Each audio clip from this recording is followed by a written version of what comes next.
So since 9/11, our intelligence community has developed powerful, sophisticated surveillance capabilities for the digital age. Now, for years, these developments stayed mostly in the shadows, popping up occasionally in major newspapers, but the significance of those reports wasn't really appreciated until 2013, when a certain set of disclosures triggered a massive global debate that continues today. Now, our leader in CNAS, Michelle Flournoy, likes to say that our job is to go to the pain. What she means by that is we have to take on the difficult issues that policymakers need answers on. In that spirit, CNAS has entered this debate and discussion over the future of surveillance policy. Last December, Michelle, Richard Fontaine, and I issued a lengthy report with 61 recommendations to guide the future of surveillance policy. Since then, we've continued to build out our capabilities in this area, adding former Director of National Intelligence Jim Clapper as a distinguished adjunct fellow, and also Matt Olson, whom I'll introduce momentarily. So with that, let me introduce our panel for this lunch discussion. We've brought you some of the most thoughtful, most interesting, insightful, and knowledgeable people operating in this space around surveillance, privacy, civil liberties, and technology. So first, Matt Olson, whom I just mentioned. Matt is the former director of the National Counter-Terrorism Center. Before that, he was general counsel at NSA. He's currently at IronNet Cybersecurity, which coincidentally was founded by Keith Alexander, the legendary former head of NSA. It's not really a coincidence. Not totally a coincidence. There was a bit of irony there, which I think everyone else detected. And he's also served in various impressive roles in the Department of Justice. And Matt is now an adjunct senior fellow with us at CNAS and a huge asset to us. Carrie Cordero, just to my left, is counsel at Zwilgen LLC, which is a boutique national security law firm here in Washington. She's also an adjunct professor at Georgetown Law, where she teaches, of course, national security law. Carrie appears frequently in the media and television, radio, publishes widely, including on Lawfare. She also served in the National Security Division at DOJ and in the Office of the Director of National Intelligence when some of the crucial surveillance powers that we have today and that are being debated currently were crafted. Both Carrie and Matt, and this is a key point for our debate today, are among the very select group of lawyers who have practiced before the secret Foreign Intelligence Surveillance Court, which decides on government surveillance applications. Here in the middle, we have Liza Goitein. You want to correct my pronunciation now, just so we get out of the way? You did it so much better than the senators did on the committee yesterday. Okay, good. That's good to hear. She's co-director of the Liberty and National Security Program at the Brennan Center for Justice. Before that, she worked as counsel to Senator Russ Feingold on the Senate Judiciary Committee's Constitution Subcommittee. Liza is also a frequent commentator in the press, on the television, on the radio, prolific writer on surveillance, national security, legal issues, and civil liberties. The empty seat represents Ben Weisner. I'll give him a very short introduction since he's not here. He is Edward Snowden's lawyer. I'll just leave it at that. Hopefully he'll turn up. His Amtrak has apparently been delayed. Surprise, surprise. And then finally, my co-moderator for today is Ellen Nakashima. She is a national security reporter for the Washington Post who's a must-read on everything related to intelligence, cybersecurity. Last week, she and two colleagues published a blockbuster 8,000-word story on what the Obama administration knew about Russia's role in the election last year and how they responded to it. That story has been triggering responses at the highest levels of government, including a few tweets from a certain official at the very highest level of government. With that, I'll turn it over to Ellen. Okay. Thank you, Adam, and thank you everyone for being here. As Adam mentioned, we are going to do a panel here with some pretty high-level questions. We're going to dispense with the introductory remarks and make this more sort of conversational and free-flowing. So I think I'll start with some propositions and big level questions. And the first one I will pitch to the group here is, can secret oversight be meaningful oversight? So you have the FISA court, as Adam mentioned, you have the NSA's inspector generals, you have the congressional intelligence committees. These all tend to do their work in private and rarely, if ever, publish public opinions or reports. So how can the public be confident that these oversight bodies are catching and correcting abuses or are not interpreting authorities in any way that's unjustified? Can secret oversight be meaningful oversight? Liza, you want to start? Sure. I would say that secret oversight is vastly preferable to no oversight, which is, or at least to very little oversight, which is what was happening essentially before the current intelligence oversight structure sprung up beginning in the late 1970s. But it has its limitations, and in at least one sense, I think it can sometimes actually be counterproductive. So the limitations are specific to the branches that do the oversight. The limitations of secret congressional oversight, and I'm talking about the work that the intelligence committees do, for example, which those committees do that work mostly in secret. Those limitations are set forth, I think, very well in Jack Goldsmith's book, Power and Constraint, which I would recommend to anyone who hasn't read it, in which he talks about the fact that members of these committees don't have the usual political incentives to do rigorous oversight. They can't sort of splash what they're doing all over constituent newsletters. They can't go to their donors and say, look what I did for you. And so they just don't have the same sort of political rewards for sticking their necks out and picking fights with the executive branch. That doesn't make their oversight meaningless at all, but it limits their oversight. I would also say, and to the extent they're dealing in secret information that sometimes the executive branch will not share with the full committees, that's a problem as well. In the judicial branch, secret oversight often means no adversarial process. And when courts operate outside the adversarial process, it doesn't work very well, frankly. It's just not a very effective way for courts to do their jobs. The adversarial process is not merely about fairness, it's about being the best way to get to the truth. And then executive internal oversight, I think there is a risk that there isn't going to be follow-up on that oversight when there isn't publicity. So when Inspector General reports are public, they can create a drumbeat for reforms. But when those reports are secret, you're much less likely to see the necessary follow-up, since there's no requirement necessarily that agencies follow up on Inspector General recommendations. And I think that's one reason, for example, the Department of Justice Inspector General has been very effective, is that those IGs have managed to declassify and make public many of their reports.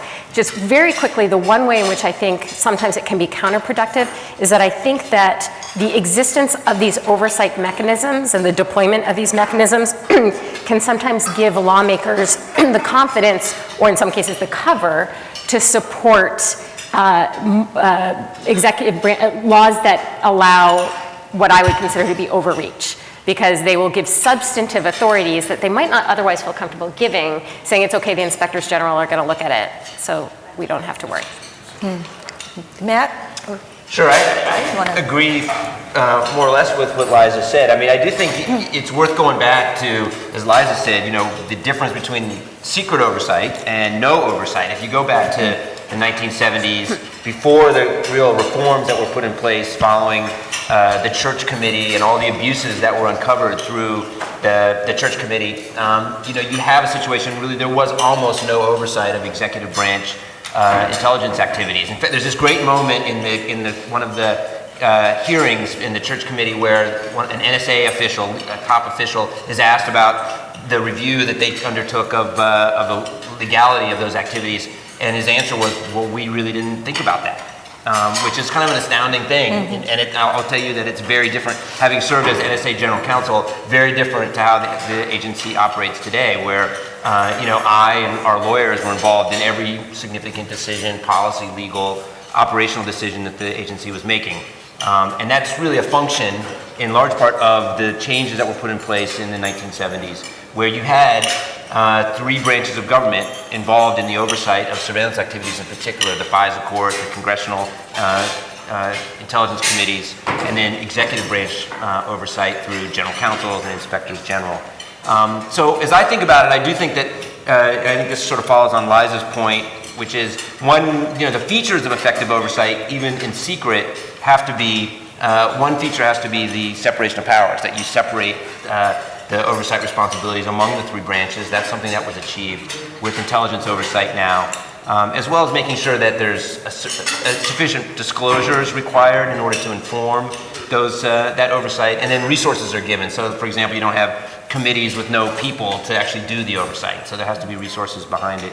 And if those features are put in place, then secret oversight can be effective. And the last point I would say is just that, you know, as much as secret oversight sounds like an oxymoron, it's a reality that I believe we have to accept when it comes to oversight of espionage, because you can't have it be totally public. It just would undermine the ability to carry out spying activities if it was done in public. Yeah.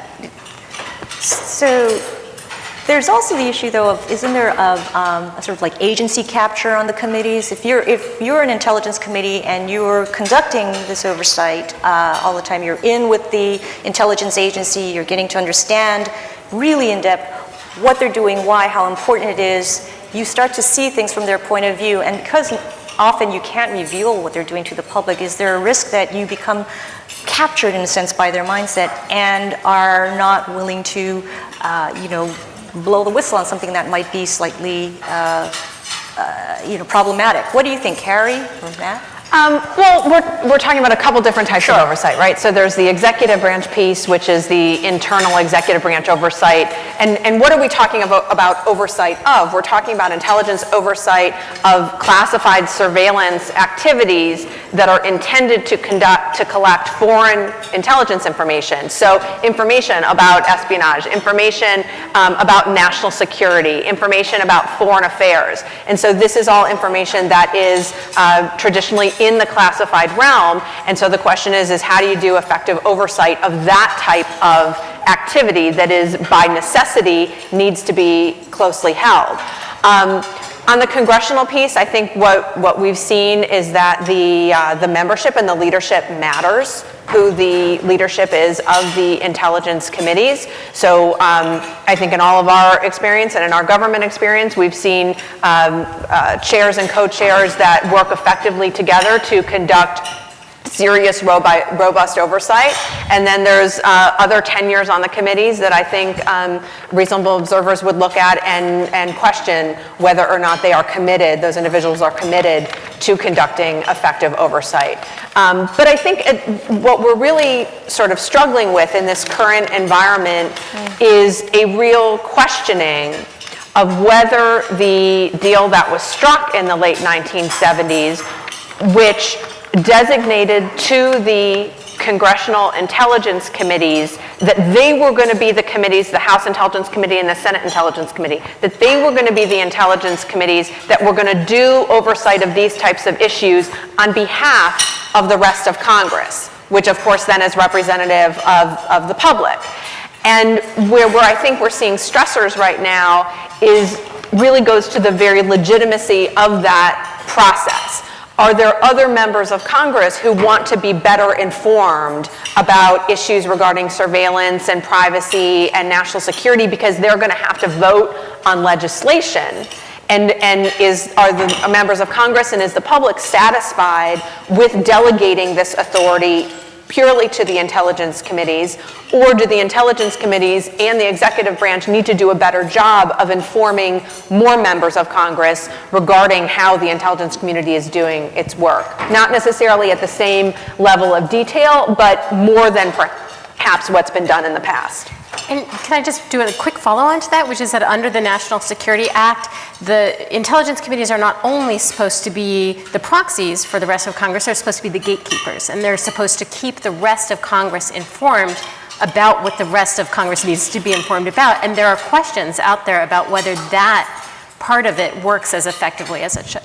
I mean, I had some experience with that. I saw very effective efforts by the intelligence committees to make sure that the rest of the Congress was informed, to establish briefings, and bring us in as members of the executive branch to brief all of Congress. But I also saw what I think is to your point on the stress on the system.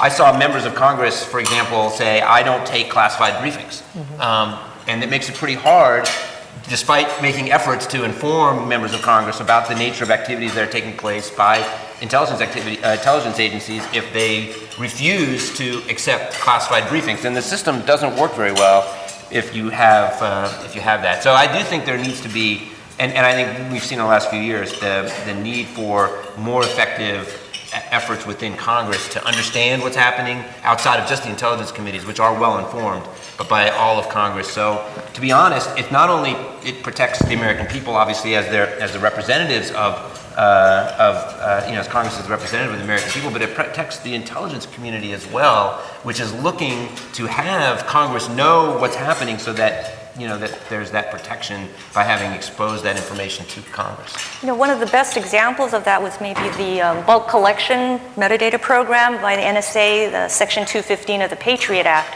which was initially started after 9/11 by the Bush administration without any court authorization or even congressional oversight. Eventually got put in under congressional oversight, but was restricted in a sense initially, correct me if I'm wrong, Matt, right? But to the intelligence committees who knew about Section 215. And yet with the Obama administration coming in, they made a decision that they wanted to, I guess, brief the fuller Congress on this program because it needed to be reauthorized. And at that point in time, there was an issue, I think, in terms of just how well Congress was informed of what Section 215 meant, how the bulk collection was authorized under this statute of the Patriot Act that required relevance to an authorized investigation to collect any, tangible thing. And then, So- and on that Just point, to be clear, Yeah. the government was collecting the records, not the content, but the records of every phone call placed on major carriers in the United States. So with no individualized suspicion whatsoever, who called whom, how long they talked for, et cetera, and putting this into a massive database. And this was under a statute that said that you could get records that were relevant to an authorized terrorism investigation.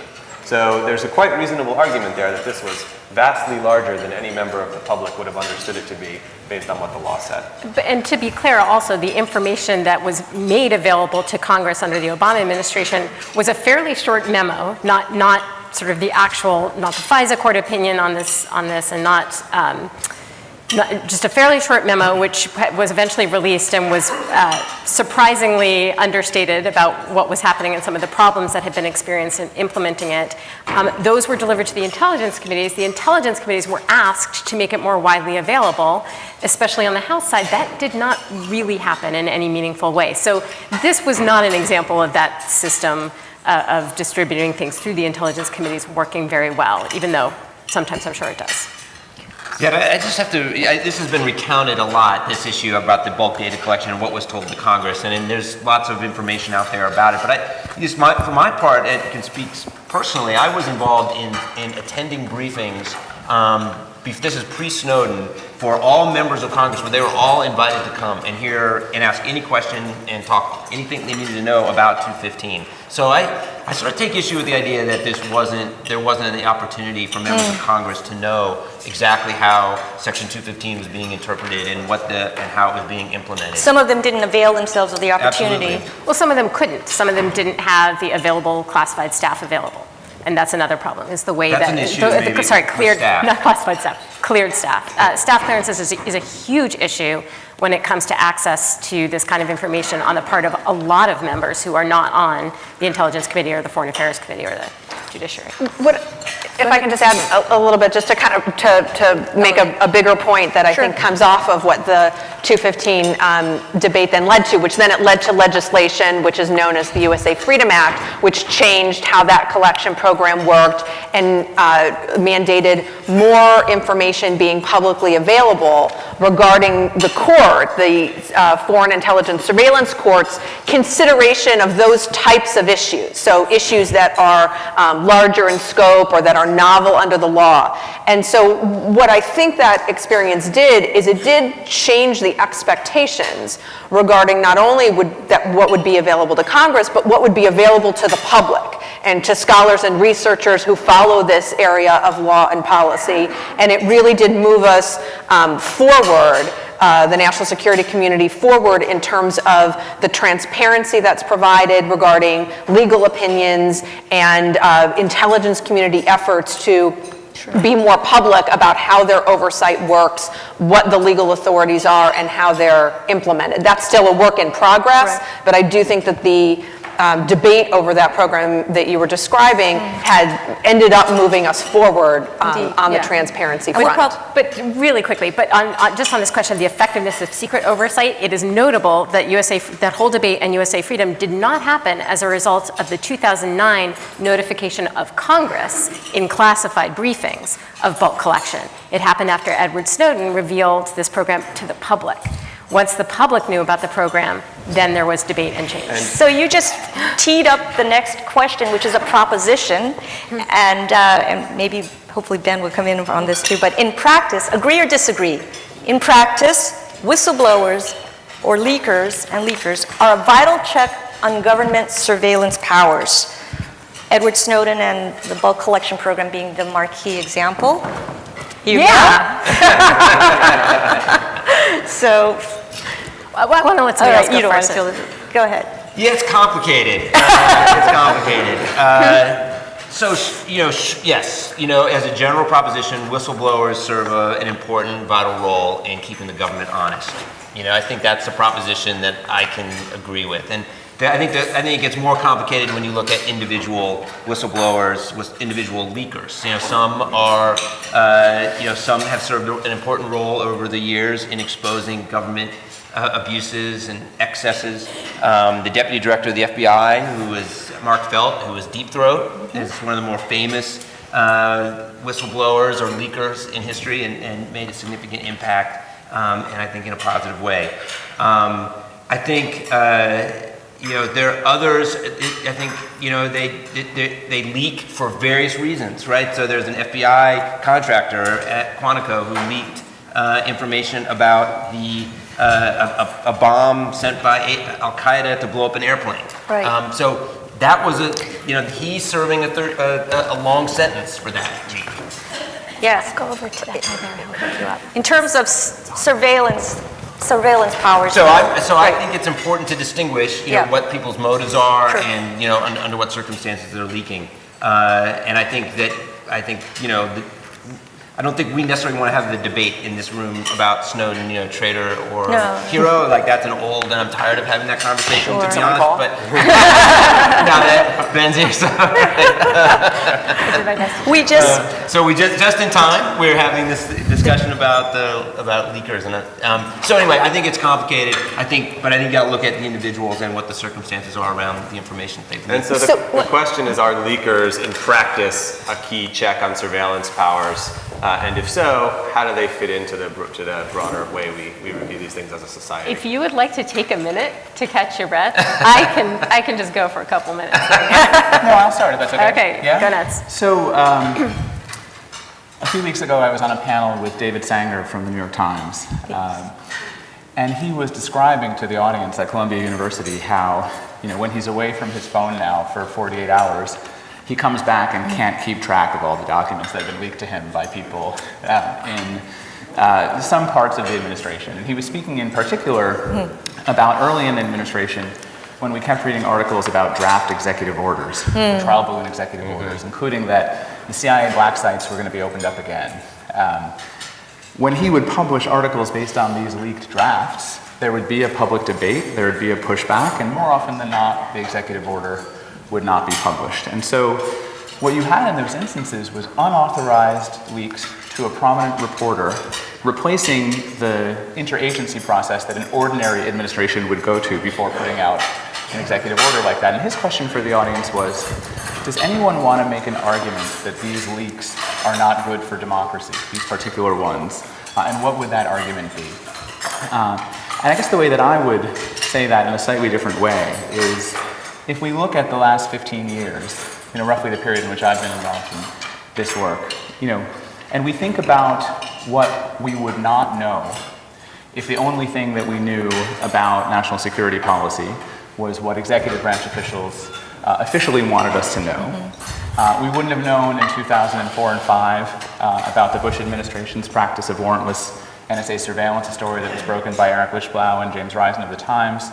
Obviously, we wouldn't have known about any of the Snowden revelations, including those that led to substantive reforms. And outside of surveillance, we might not have ever known that there were black site prisons where CIA prisoners were were abused. A whole range of activities were brought to light, allowing reform debates that couldn't have occurred if the public only knew what was within the four corners of what the executive branch wanted us to know. So there are times where unauthorized leaks are a kind of safety valve. I think that David Posen at Columbia University has used that term in an article in the Harvard Law Review.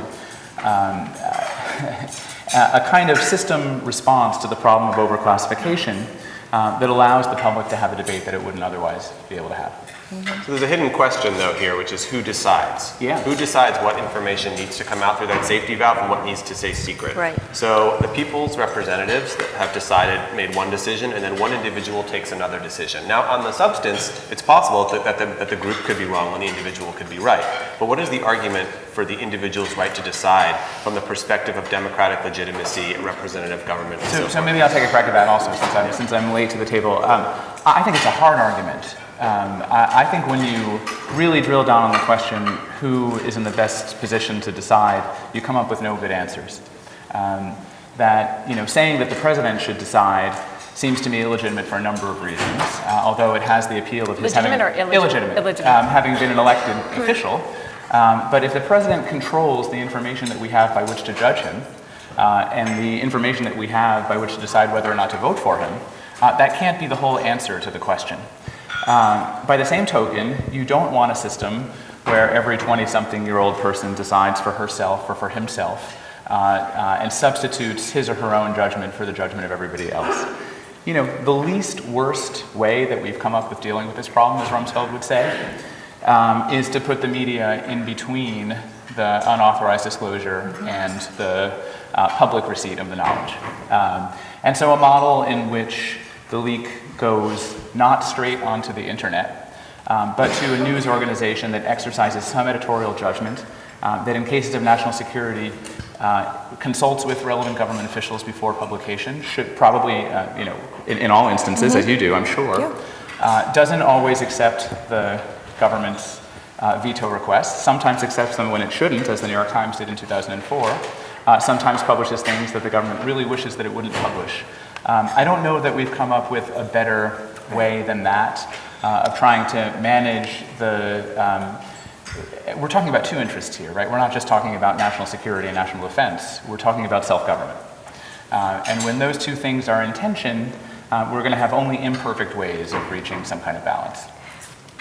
What I would add to that, though, is the fact that that system, the system that we've come up with, operates extra legally, I think is a problem, a big problem. And I think the fact that our national security, that our laws do not protect national security whistleblowing, I think that system creates a lot of collateral damage, even though we've reached this kind of weird situation where leaks still happen, and it creates collateral damage both in the sense that I think the rules right now for when whistleblowers are protected and when they're not, they're bad rules.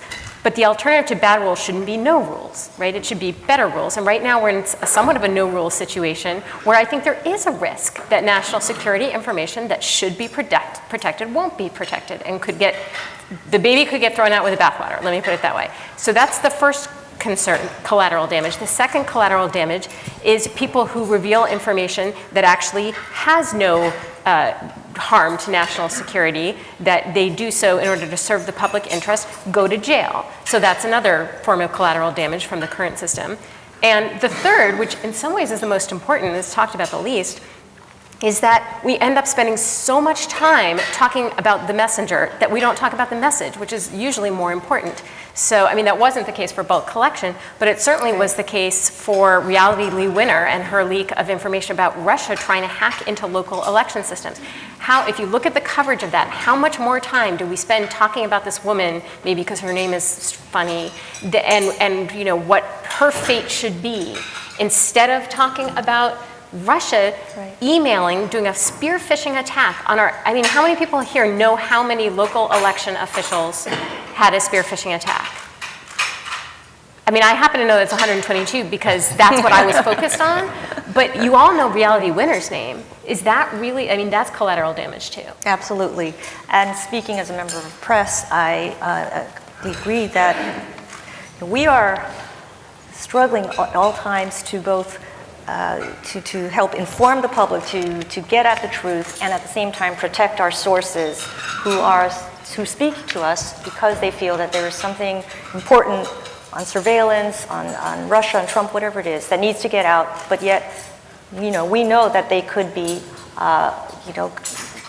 targeted in a leak prosecution. So there is that tension. I wanted to ask either you, Matt, or you, Carrie, whether you think there should be then some stronger protections, or we have to reform this idea of prosecuting national security leakers who leak in the interests of, putting out information they believe is important to the public to know. Well, I want to start off though.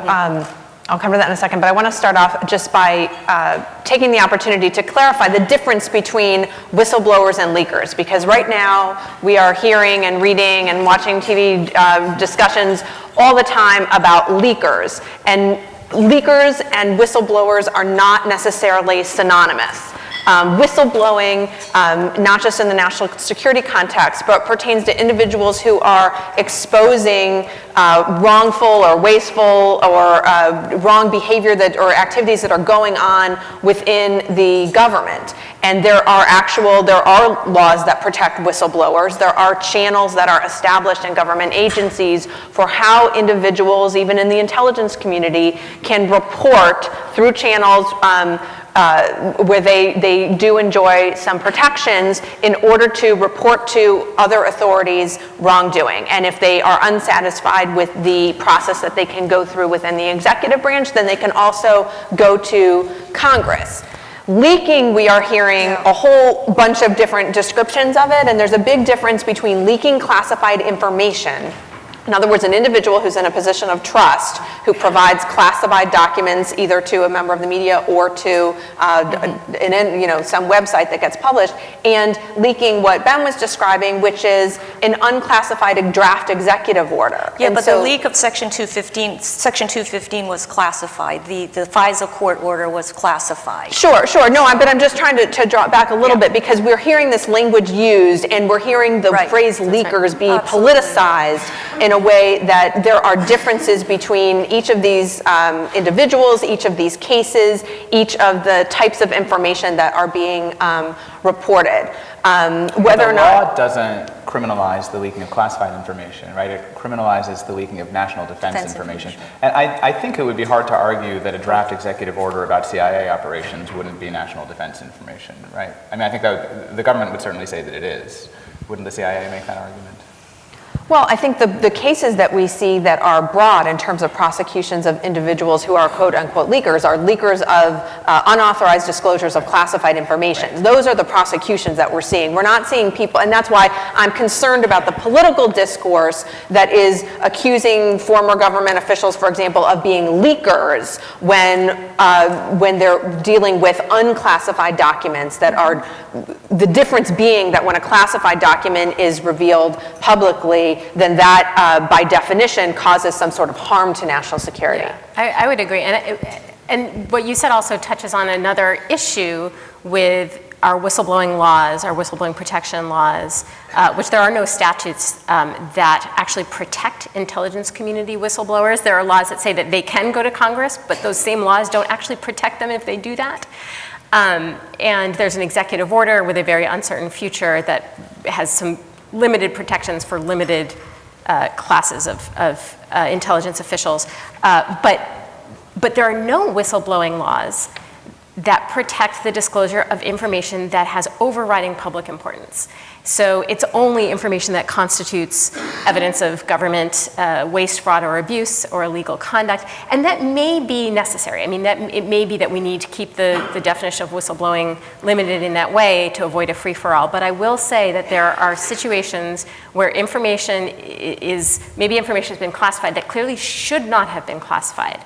And also that has no national security ramifications, but that is of tremendous public importance, even though it doesn't implicate any sort of government wrongdoing, but it's a decision the government made that the public really ought to know about.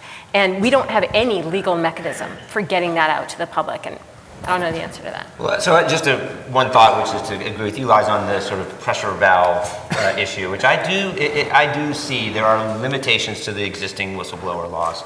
And from the national security perspective, to the extent we can establish channels for information that somebody in the executive branch is concerned about, to provide a mechanism for that person to come forward to Congress, in particular to their own agency or to others in a different agency, to bring that concern to light is helpful because ultimately, from my perspective, what we want to do is have that information,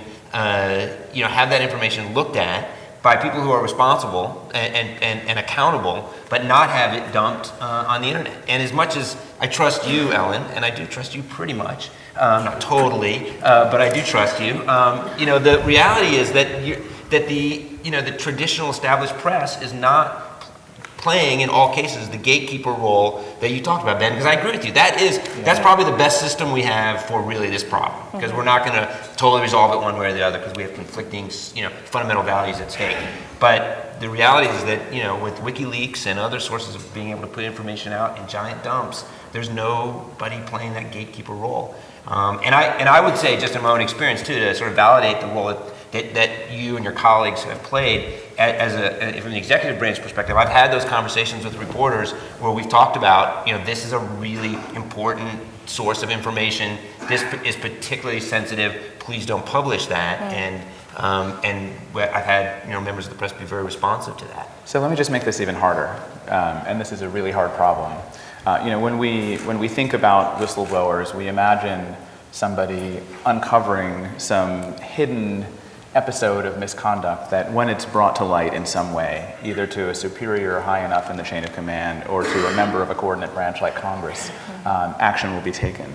But what if the conduct that this government worker stumbles upon is one that has been approved at the highest levels of the executive branch, has been briefed to the intelligence communities in the Congress, like and has Section been 215. approved by the Foreign Intelligence Surveillance Court pursuant to right. So I'm just saying that there isn't really some kind of legislative solution to that problem. We're not going to come up with it. So we're going to have to deal with this on the back end.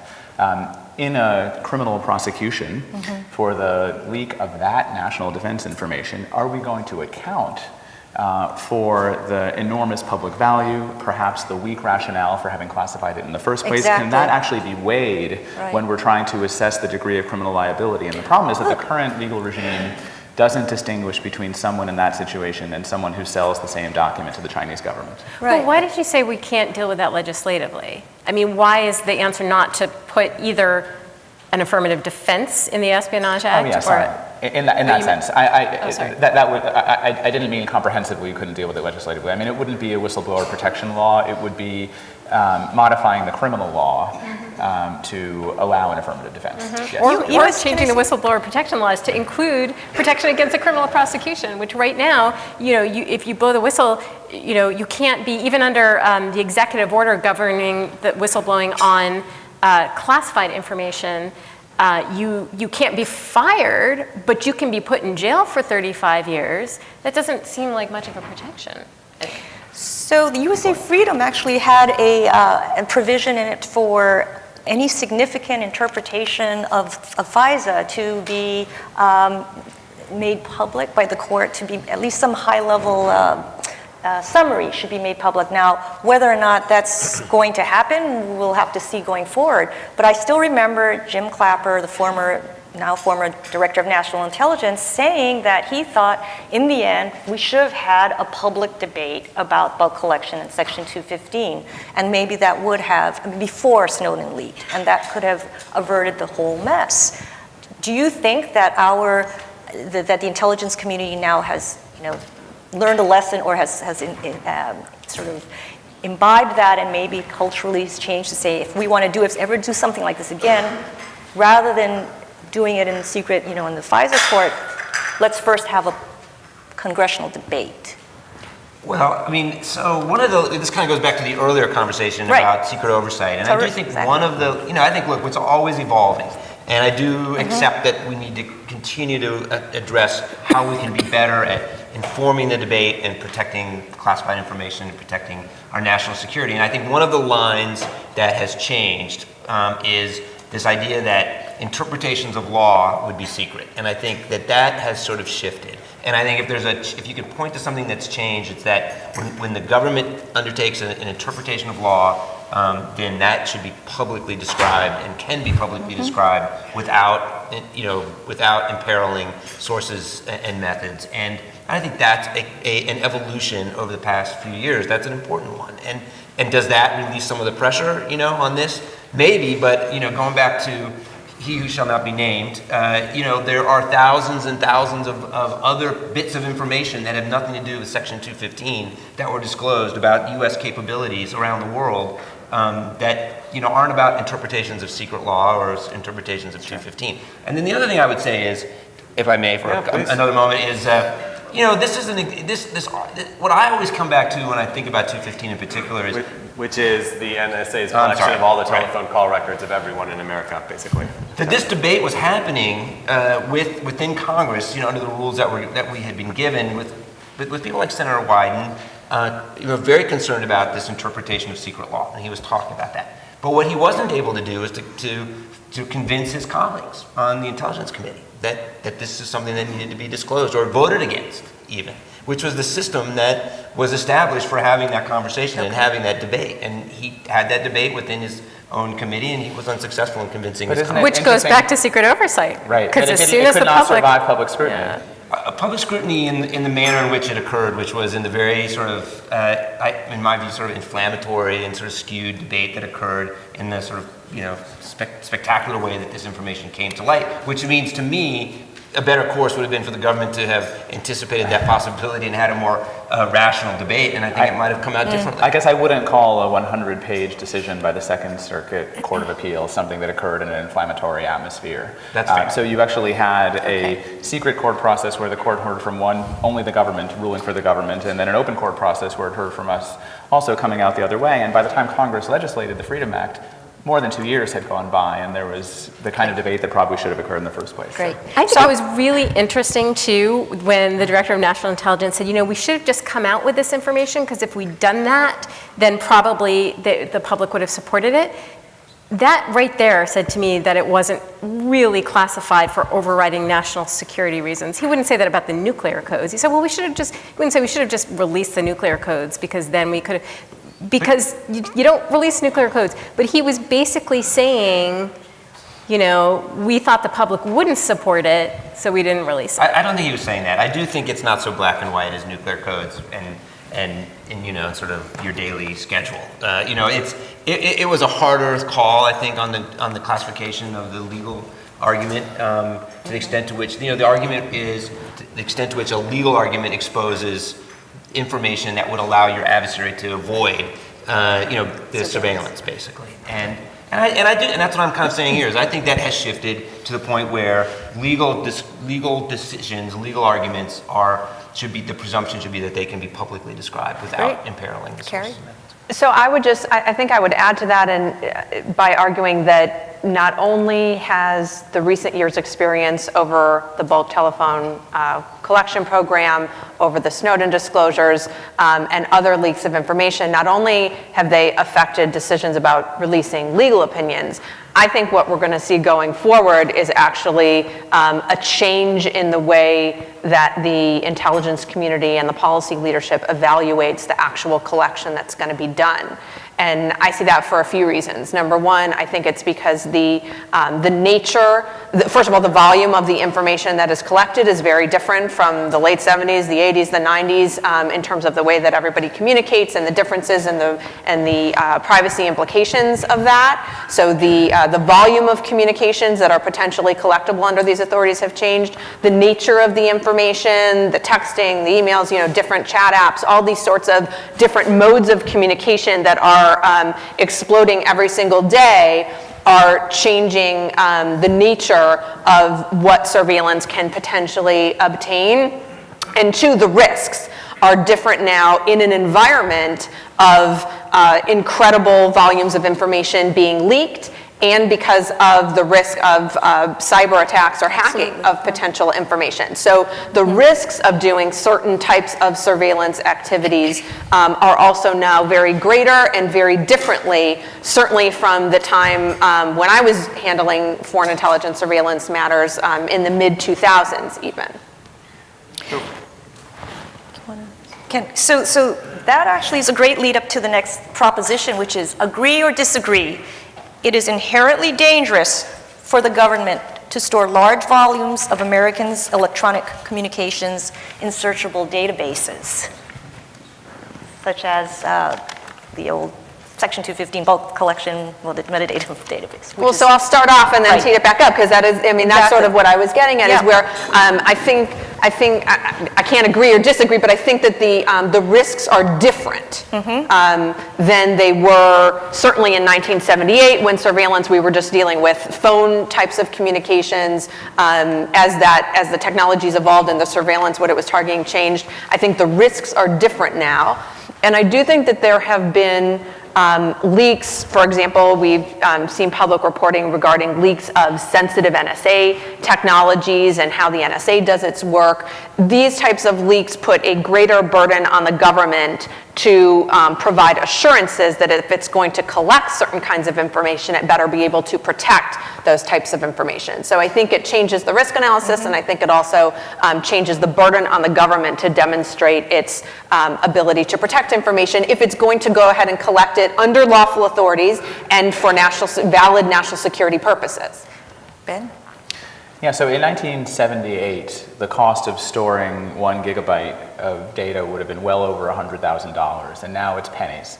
And so it really is fundamentally a different world, where one privacy protection that we enjoyed historically was created by the cost of collection and storage. Now those costs have become so trivial that it's very easy for, and we'll get to the corporations as well, but for governments, to amass and not delete huge amounts of information that would have been impracticable to do a long time ago. So there's different kinds of risks that creates. I don't think anybody would say it's not dangerous. We're certainly learning in the last days that one of those dangers is if you don't protect those databases, some of the things that you're holding could end up in the hands of people who want to do a lot of mischief with it. And I just want to focus briefly on a different kind of democratic danger here, which you might describe as mission creep. And I would say something like this. That when and if there is a significant terrorist attack in the United States, it's overwhelmingly likely that evidence that would have prevented that attack will be sitting somewhere in an intelligence community database. And that's because if you collect and store all of these dots, they're going to connect in hindsight. I hate the argument that that means that the intelligence community made a mistake. The world looks very different when you're looking forwards and when you're looking backwards. And we need to change the politics around blame when there's a terrorist attack.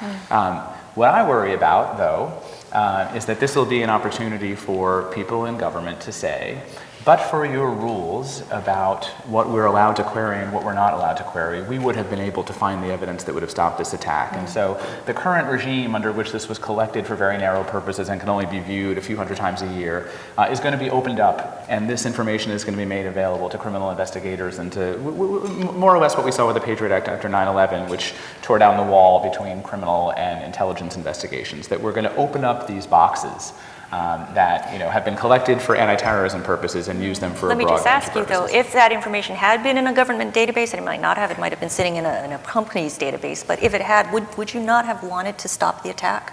Well, I mean, that's a crazy question. I mean, Respectfully. not respectfully. Yeah. Oh, if you're saying respectfully, yeah. Okay, then I respect it back.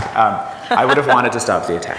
Okay. Right. What I'm saying is that, again, the dots always connect in hindsight. The fact that information is residing in a government database does not mean the government should have stopped the attack, and it doesn't mean that the government would have stopped the attack if there had been no rules on what they could look at. The number of possibilities in the future is infinite. When you're looking backwards, you were trying to put together the pieces on one event. So I reject the notion that it was because there was this handcuffing that we didn't stop it. In almost all of the Western terrorist attacks that we've seen in the last few years, the attackers were known to investigators. You just cannot create an expectation that we're going to stop every terrorist attack. And, Right. Can I just quickly, because that was a great moment for me to agree with you, Ben. Yeah. Really, I really agree. I mean, and the politics of blame, is a real problem for the intelligence community, and it does mean that the importance is to really make these decisions now, not in the aftermath of an attack, to try to get this right, to understand what the government should have access to, what it shouldn't have access to. And just very quickly, right after the Boston Marathon attacks, there was this idea that, because we had some information about the Tsarnaev brothers, right, the two guys responsible, and the FBI had a minimal amount of information, that everyone in Congress, and it didn't matter left, right, Democrat, Republican, was why didn't you, arrest that person or have a surveillance on that person 24/7 on that person? And it was based on a tip from the Russians, right? That's about all we had was a sort of basic. And so I agree with you that the politics of blame create all kinds of bad incentives, and we need to get this right in before the attack. Yeah. Well, and I was just going to sort of pile on to your point about mission creep, which I think is a major risk. And the way it always works is that in the beginning, when the government is proposing to do more collection than it did before, collecting things, new big databases, and people are nervous, the government says, don't worry, we'll have these very stringent limits on how we use it.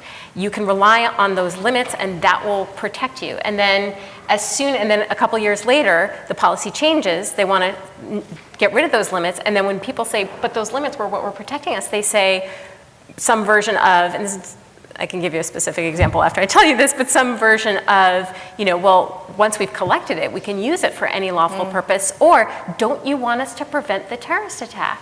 We need to share information. And so it goes very swiftly from, you don't have to worry about all this collection because we have these protections on the back end, to those protections on the back end are inhibiting information sharing and inhibiting our ability to protect you. So you just need to assume in the beginning that whatever is collected will eventually be available for any purpose, and evaluate collection programs on that basis. And this is happening as we speak in the context of Americans' communications that are incidentally collected when the government targets foreigners overseas for foreign intelligence surveillance. And originally the argument was, you don't have to worry about this incidental collection because we'll have very, very strong back-end protections. Those protections originally included a prohibition in the agency's rules against the agencies sorting through the data looking for Americans' communications. They've now gotten rid of that rule, and they've said, well, we collected it lawfully, we can use it for any purpose we want, and even if that weren't true, don't you want us to catch the criminals? So we've talked about the powers that the government has. We've talked about what we want the government to achieve. I'd like to talk a little bit now about what we're afraid it might do. So every child has the boogeyman who lives in the closet or the monster who lives under the bed. And for those of us who work in this space on surveillance policy and law, the monster under the bed is, and I apologize if we have any retired FBI agents here, J. Edgar Hoover. And as we all know, J. Edgar Hoover kept files on politicians, on civil rights leaders, on activists, on people like Martin Luther King Jr. And then he deployed those files pretty aggressively to bend politicians to his will, to secure his own job security, to try to push people out of public life. Judge Silberman on the DC Circuit, legendary figure who's held up jobs in all the different branches of government, had to review J. Edgar Hoover's secret files after Hoover died. And he said it was the worst experience of his professional life. And if you know Judge Silberman, he's not a shrinking violet. So there must have been some pretty awful stuff in there. And so the question for our panel is, could it happen again? Could we have another J. Edgar Hoover? And if yes, if you think it could happen again here, how would we know that it's happening? So I'll start and maybe we'll go around. So many of us work in the space or have experience in the space with regard to surveillance that's conducted specifically under the Foreign Intelligence Surveillance Act, which is the act that governs collection here in the United States for foreign intelligence purposes or national security purposes, and then also there's other authorities that govern certain communications that are collected against non-US persons outside the United States. But this set of collection activities that occurs under the FISA, the Foreign Intelligence Surveillance Act, I would suggest is probably the most highly regulated and highly oversight-laden environment in government national security related space. So we have a court, there's a lot of procedures that take place, there's oversight by the Justice Department and the Director of National Intelligence. There's a robust and institutionalized process for oversight. But there's other things that go on in the government, and the FBI operates. I would also I worked a lot with the FBI when I was in government, and the FBI also has attorney general guidelines that they operate under that govern all of their investigations. So it does matter whether the attorney general would potentially change those guidelines. There's one opportunity for there to be change, but the FBI will follow what guidelines the attorney general sets, and there's an inspector general of the Justice Department, so FBI, Justice Department, intelligence community. I feel like, based on the experience that I had in the past, that there are a lot of oversight mechanisms. I think there are potentially other areas of government, Department of Homeland Security, I know Secretary Kelly is going to be here later today, where there are a lot of investigative activities and potential opportunities for a lot of collection of information about Americans that is worth looking at in consideration as to whether or not there are oversight structures and accountability that exists the same way that I know some of the surveillance regime operates. So I think from my perspective, at least based on my government experience, I think there's a lot of confidence that can be given for this very specific FISA-related surveillance, but I think there are other areas that are in the national security or homeland security space that are certainly worth those folks who work in this space thinking about and following to make sure that other areas of government that may now take a more aggressive role, particularly in domestic law enforcement activities, are held to the same high standard. Well, I'll jump in. I mean, I think it's a good question to ask. Could we have another J. Edgar Hoover? Could we face that kind of abuse of power? And as Americans, this is something that is our birthright, is to be distrustful of power, especially when it's aggregated in one place and unchecked. And as a practitioner of national security operations and law, I've looked at ways to check that kind of power. It seems to me one way is to imagine the worst case scenario and then write laws and rules to stop that worst case scenario. And that's what I've seen when that impulse takes hold is restrictions on activities that we want the government to engage in. So you can imagine the worst case scenario and try to stop, write laws to stop that, and you end up really undermining our national security. So the way I've thought about how to check that type of power is through strong institutions, and in particular, separating powers, which is, our founders' great insight. And that means independent judiciary, legislative oversight, and a strong press. And as long as we respect and strengthen those institutions, then I think we're in good shape. When we denigrate those institutions, when we take shots at those institutions and weaken them, then the potential for power to be amassed and abused is greater. Okay. Gosh, there's a lot in this question. First of all, I want to say it wasn't just J. Edgar Hoover. I mean, we can't hold him up as this aberration. The Church Committee looked into this and found that every president and members of those presidents' administration, from the inception of the national security and surveillance state through to Nixon, had abused these surveillance authorities to go after their political opponents. It's not J. Edgar Hoover, it's human nature. That's why we have the laws we have and the institutions we have. So power will be abused if power can be abused. So then we have the institutions. But I would add to what Matt said, I think the substantive laws are important as well.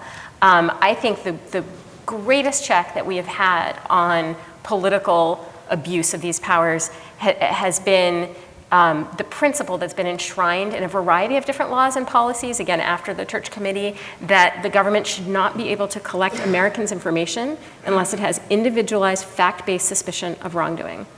And that's what we had. That was incorporated into FISA. It was incorporated into Attorney General guidelines. It was incorporated into a number of different policies. Since 9/11, that principle has been stripped out of those laws fairly systematically. So whether it's FISA or with Section 702 or national security letters, or which is a sort of administrative subpoena to get some kinds of business records, or Section 215 we were talking about earlier with the telephone records, or the policy for searching electronic devices at the border, or the attorney, in any way you look, that the permission to gather Americans' information without individualized suspicion of wrongdoing has been greatly expanded.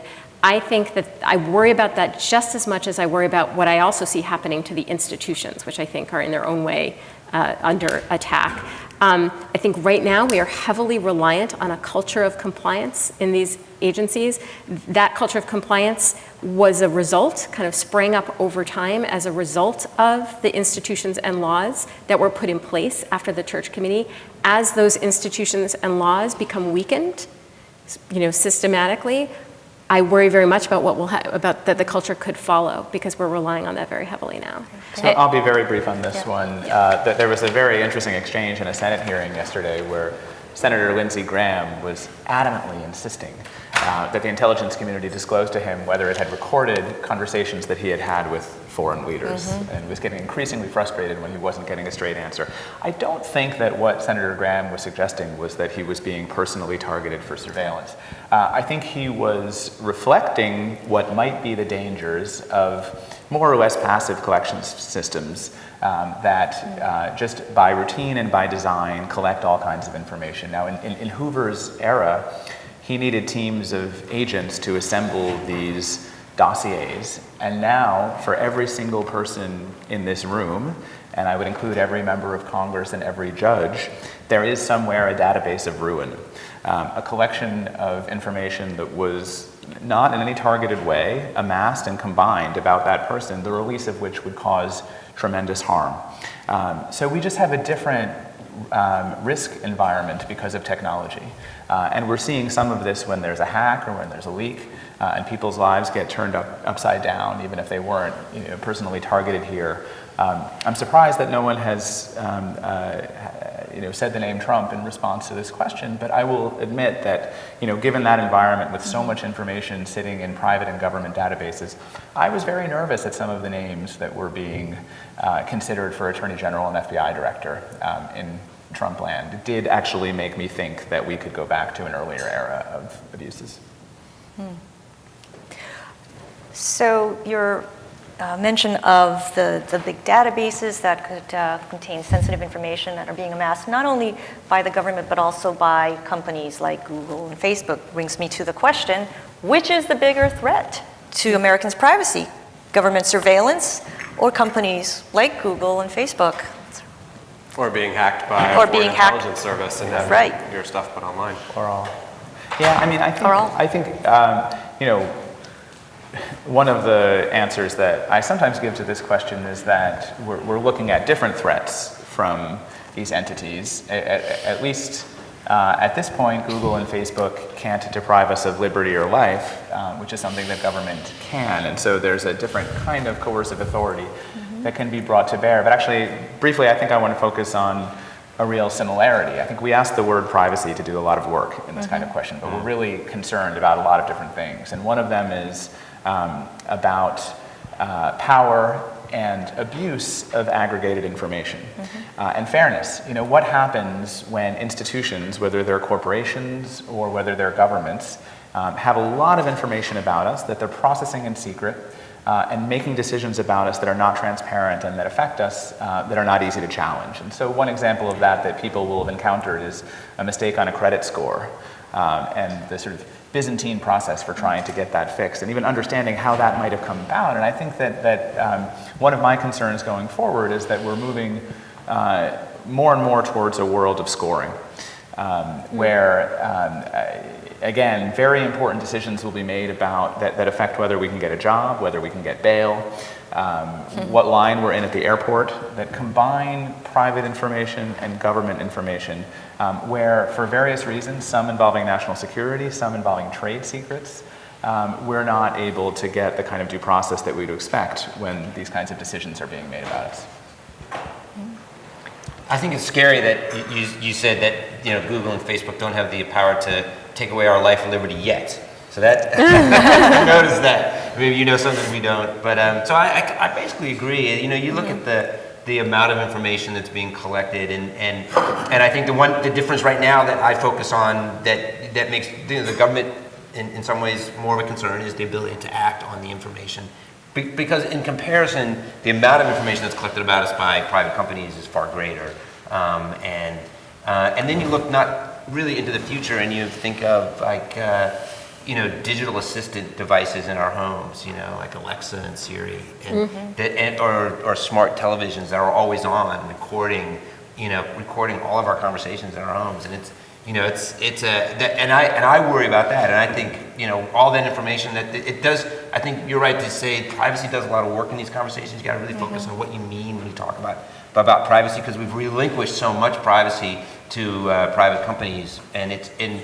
Having worked in the government, it really doesn't, there's nothing in government that compares to what is collected by private companies. The difference right now is the way that information can be used, in problematic ways. Although a lot of what civil liberties advocates worry about with companies gathering all this private data is that data can become, at least theoretically, available to the government, whether the companies are voluntarily providing it or whether they can be compelled to provide it. It's true the government doesn't necessarily go in and try to get all of it, but it can get what it's interested in. And so the distinction between the two is not necessarily that clear. And I also think, as a civil liberties advocate, I am always thinking about the government and proper limitations on the government and what the government can do to people. And so, that's my mindset. I'm paid to worry about that, so I worry about that much more than I worry about what companies are doing. But, and for the most part, if I think about it, companies don't have the same incentive necessarily to persecute people because of their ideologies or their political ideologies. But as I think about it, it is certainly, companies have their own financial incentives to prefer some policies over other social or economic policies that can benefit the bottom line of a company significantly. And that can give a company the same kind of incentive to mess with people who might be kind of standing in the way. And it's not that they're going to put them in jail, because they can't, but they can mess with their credit score. Right? I mean, there are various things that, or they can, kind of mess with the lives of, members of unions or that kind of thing. So I am not at all sanguine that companies couldn't at some point pose the same kinds of threats we worry about from government. Carrie? I would just add that now, especially because even though I was in the past in the government, but now I'm with a law firm that represents not those specific companies, but companies that are in the communication space and technology companies that retain data, is that certainly the last few years, the experience of the last few years and the concerns about government surveillance obviously affected the companies and have changed their behavior and have actually had an impact on both their relationship with their customers and how they actually handle data. So I think we have seen in recent years changes that the companies have made in response to the privacy concerns that have been expressed more about government surveillance. Post-Snowden especially. Right, but the way that companies interact and the way that the companies are think about handling the data, and also kind of bringing us back to where we started the conversation in terms of another lever of oversight that we're seeing really comes into play with respect to the legal avenues that companies have if they are on the receiving end of a government request for data that they deem to be not lawful or not consistent with the statute. We are seeing more cases of the case that Microsoft has brought in the Second Circuit that some people have referred to as the Microsoft Ireland case, but this is about a government request for information for data stored on a server in Ireland. And so it was a different interpretation of a privacy statute that concerns when companies can give information to the government. And so this is an example of a case where the courts are serving as perhaps more of a instrument of oversight, if you want to define oversight really broadly, as a restraint on some type of government ability to obtain data. The courts are another avenue that we're seeing, I think, play more of a role going forward. One quick point about the courts is there's a very important Supreme Court case this fall that's not getting the same amount of attention as the Muslim ban and others. And it has to do with whether law enforcement has to obtain a warrant before going to telephone companies and obtaining your historical cell phone location information. At the center of it is a Fourth Amendment doctrine that provides that if you share your personal data or information with a third party, one of these companies, you have waived constitutional privacy interests in that data. In the digital age, where we really share our entire lives with platforms that are controlled by private companies. That's a very odd doctrine, which is going to be in the crosshairs of the Supreme Court this fall. The case is called Carpenter versus the United States. It's an ACLU case. Well, that's a great forward-looking note to end on. It's a CNAS tradition to try to finish close to on time, so I'm going to close with that. As an American who cares about being safe and being free, I'm glad we have all four of our panelists on the wall, as it were, defending both of those important values. Please join me in saying thank you.